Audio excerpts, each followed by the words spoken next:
ಜೀವನದಲ್ಲಿ ಎಲ್ಲನೂ ನಾವು ಕಂಟ್ರೋಲ್ ಮಾಡೋಕ್ಕಾಗತ್ತಾ? ಕಂಟ್ರೋಲ್ ಮಾಡ್ಬೋದು ಅಂತ ನೀವು ಅಂದ್ಕೊಂಡಿದ್ರೆ ನೀವು ಯಾವತ್ತೂ ಚೆನ್ನಾಗಿ ಬದುಕೋಕೆ ಸಾಧ್ಯನೇ ಇಲ್ಲ. ಹಬ್ಬಬ್ಬ ಅಂದರೆ ಏನು ಕಂಟ್ರೋಲ್ ಮಾಡ್ಬೋದಪ್ಪ?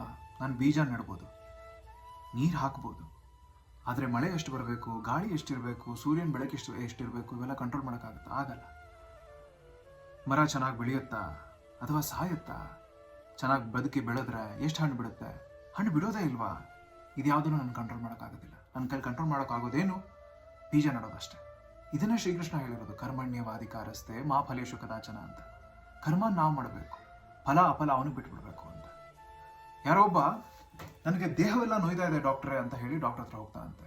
ಎಲ್ಲಿ ನೋಯ್ತಾ ಇದೆ ತೋರಿಸು ಅಂತಾನಂತೆ ಡಾಕ್ಟ್ರು.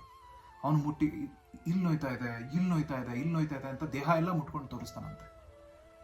ಇದು ದೊಡ್ಡ ರೋಗ ಅಲ್ಲಪ್ಪ ಅಂತ ಹೇಳಿ ಡಾಕ್ಟ್ರು ಕರ್ಕೊಂಡೋಗಿ ಸ್ಕ್ಯಾನ್ ಮಾಡಿಸಿದ್ರೆ ನೋವು ಬೆರಳಲ್ಲಿರುತ್ತಂತೆ, ಬೆರಳಲ್ಲಿ ಮೂಳೆ ಮುರಿದೋಗಿರುತ್ತಂತೆ. ನಾವು ಒಂದು ಪ್ರಾಬ್ಲಮ್ನ ಇಟ್ಕೊಂಡು ಅದನ್ನೇ ಜೀವನದ ಕೇಂದ್ರ ಬಿಂದುವನ್ನು ಮಾಡಿಕೊಂಡ್ರೆ ಸುತ್ತ ಇರೋ ಒಳ್ಳೇದು ಯಾವುದೂ ನಮಗೆ ಕಾಣೋದಿಲ್ಲ.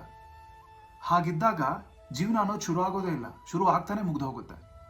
ಜೀವನದಲ್ಲಿ ಏನು ಕಂಟ್ರೋಲ್ ಮಾಡಬಾರ್ದು, ಏನು ಕಂಟ್ರೋಲ್ ಮಾಡಬೇಕು, ಇದನ್ನು ತಿಳ್ಕೊಬೇಕು. ಕಂಟ್ರೋಲ್ ಮಾಡ್ಬೋದಾದಷ್ಟನ್ನೇ ಮಾತ್ರ ಕಂಟ್ರೋಲ್ ಮಾಡೋ ಪ್ರಯತ್ನ ಮಾಡಬೇಕು, ಮಿಕ್ಕಿದ್ದನ್ನೆಲ್ಲ ದೇವರು ಬಿಟ್ಬಿಡ್ಬೇಕು. ಆಗ ಮಾತ್ರ ಜೀವನ ಶುರು ಆಗೋಕ್ಕೆ ಸಾಧ್ಯ, ಚೆನ್ನಾಗಿ ನಡೆಯೋಕ್ಕೆ ಸಾಧ್ಯ. ಯೋಚನೆ ಮಾಡಿ.